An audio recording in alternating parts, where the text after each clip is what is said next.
The impression of increase. Whether you charge your vocation or not, your actions for the present must be those pertaining to the business in which you are now engaged.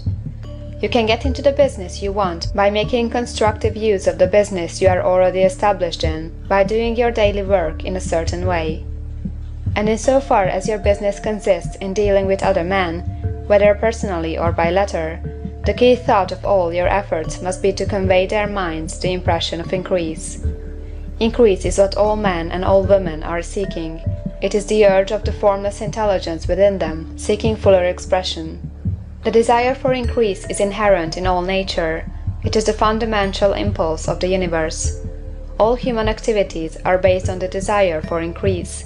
People are seeking more food, more clothes, better shelter, more luxury, more beauty, more knowledge, more pleasure. Increase in something, more life. Every living thing is under this necessity for continuous advancement. Where increase of life ceases, dissolution and death set in at once. Man instinctively knows this, and hence he is forever seeking more. This law of perpetual increase is set forth by Jesus in the parable of the talents. Only those who gain more retain any. From him who had not shall be taken away even that which he had. The normal desire for increased wealth is not an evil or a reprehensible thing.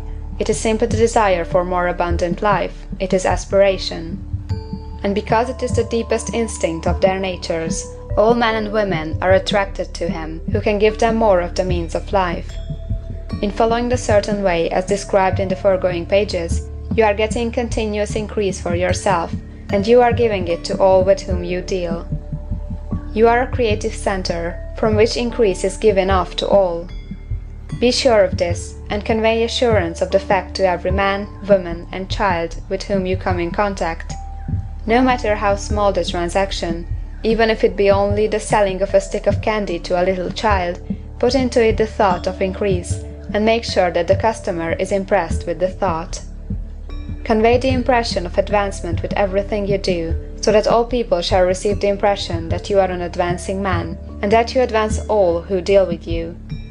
Even to the people whom you met in a social way, without any thought of business, and to whom you do not try to sell anything, give the thought of increase.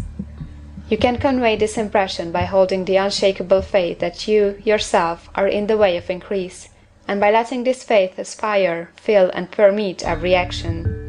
Do everything that you do in a firm conviction that you are an advancing personality, and that you are giving advancement to everybody. Feel that you are getting rich, and that in doing so you are making others rich, and conferring benefits on all. Do not boast or brag of your success, or talk about it unnecessarily. True faith is never boastful. Wherever you find a boastful person, you find one who is secretly doubtful and afraid. Simply feel the faith, and let it work out in every transaction. Let every act and tone and look express the quiet assurance that you are getting rich, that you are already rich. Words will not be necessary to communicate this feeling to others. They will feel the sense of increase when in your presence, and will be attracted to you again. You must so impress others that they will feel that in associating with you, they will get increase for themselves. See that you give them a use of value greater than the cash value you are taking from them. Take an honest pride in doing this, and let everybody know it, and you will have no lack of customers.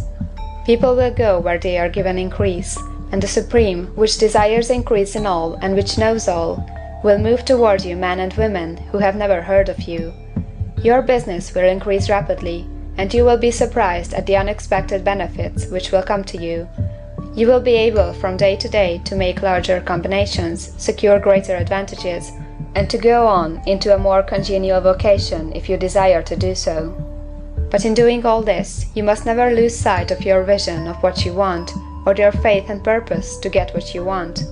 Let me here give you another word of caution in regard to motives. Beware of the insidious temptation to seek for power over other men. Nothing is so pleasant to the unformed or partially developed mind as the exercise of power or domination over others. The desire to rule for selfish gratification has been the curse of the world. For countless ages, kings and lords have drenched the earth with blood in their battles to extend their dominions. This not to seek more life for all, but to get more power for themselves.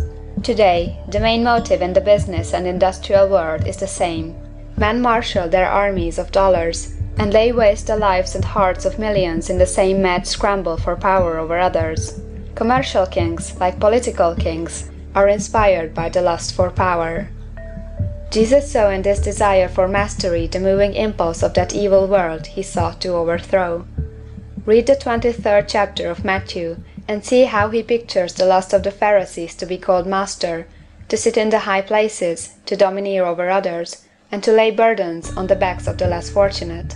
And note how he compares this lust for domination with the brotherly seeking for the common good to which he calls his disciples.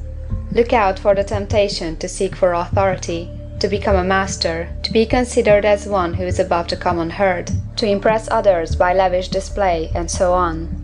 The mind that seeks for mastery over others is the competitive mind, and the competitive mind is not the creative one.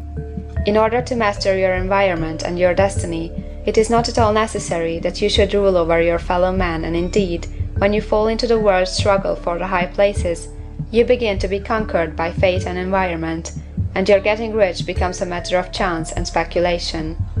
Beware of the competitive mind.